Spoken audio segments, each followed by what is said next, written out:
છોટાઉદેપુર નજીક પસાર થતી ઓરસંગ નદી ઉપર બ્રિજની હાલત ગંભીર। હાલ ચોમાસાનો સમય છે।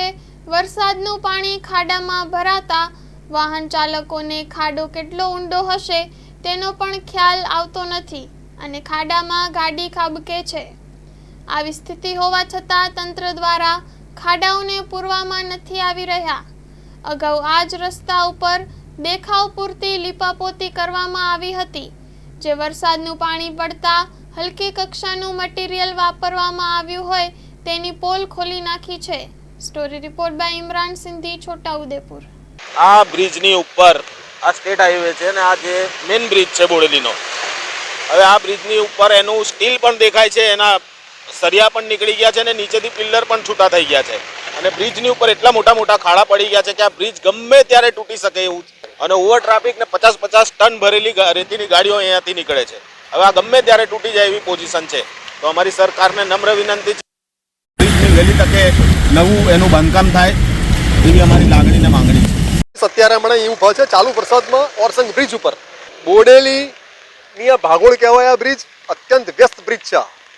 સ્ટેચ્યુ ઓફ યુનિટીને જોડતો આ સ્ટેટ હાઈવે છે। બ્રિજ જર્જરિત હાલતમાં છે ઓરસંગ બ્રિજ।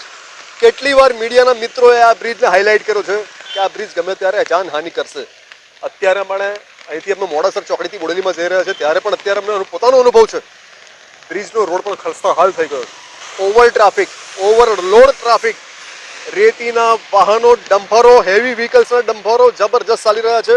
સરકારને મારી વિનંતી છે આ બ્રિજનું હવે કોઈ મરમ્મતની જરૂર નથી, એક નવીન બ્રિજ બનાવવામાં આવે, નહીં તો અહીંયા ખરેખર જાનહાનિ થશે ગમે ત્યારે। સરકાર શું આ જાનહાનિ થાય એની રાહ જોઈ રહી છે? અને સ્થાનિક ધારાસભ્યો શું કરે છે? પોતાને 108 કેવડાવે છે આ ધારાસભ્ય। અરે ભાઈ, અહીં તમે જોવા શું છે આ બ્રિજની હાલત? તમે ધારાસભ્ય છો, સરકારમાં દરખાસ્ત મૂકો તમે નવીન બ્રિજની। આ બ્રિજ ના ચાલે હવે। આ બ્રિજ 90-91માં પણ તૂટી ગયેલો છે। દક્ષિણ તરફનો એક ભાગ નવીન બનાવેલો જે તે વખતે ચીમનભાઈની સરકારે। આ બ્રિજ ગમે ત્યારે હોનાર જ સરશે। સરકારને મારી બે હાથ જોડીને વિનંતી છે, પ્રજા હિતમાં અને પ્રજાની સુરક્ષા હેતુ નવો બ્રિજ બનાવવામાં આવે। આ બ્રિજ ખલાસ થઈ ગયેલો છે। Thank you very much, Dilubhai Thakkar.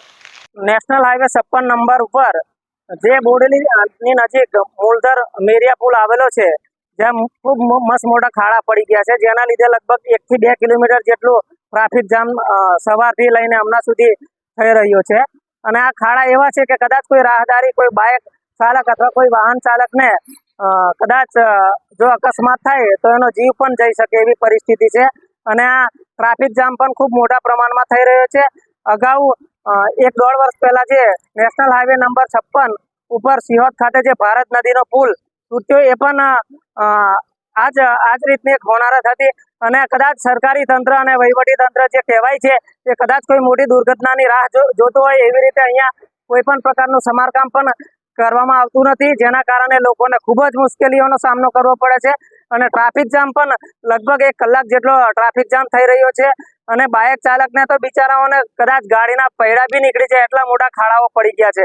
અને જેને કારણે આ રસ્તા પર એમપીથી વડોદરા અથવા વડોદરાથી જે એમપી બાજુ છોટાઉદેપુર બાજુ જતા હજારો વાહન ચાલકોને ખૂબ જ મોટી મુશ્કેલીનો સામનો કરવો પડી રહ્યો છે। મારી માંગણી છે કે આ જે મોટા ખાડા પડ્યા છે વહીવટી તંત્ર તાત્કાલિક દૂરવે અને સમારકામ કરે, તેમજ સાઈડમાં પણ જે બ્રિજની આજુબાજુની જે કોર્નર છે એ પણ તૂટી ગઈ છે તો એનું પણ સમારકામ કરે, નહીં તો ટૂંક સમયમાં વરસાદના માહોલમાં કોઈ મોટી દુર્ઘટના થશે જેના માટે જવાબદાર માત્ર ને માત્ર આ સરકારી અને વહીવટી તંત્ર જ રહેશે।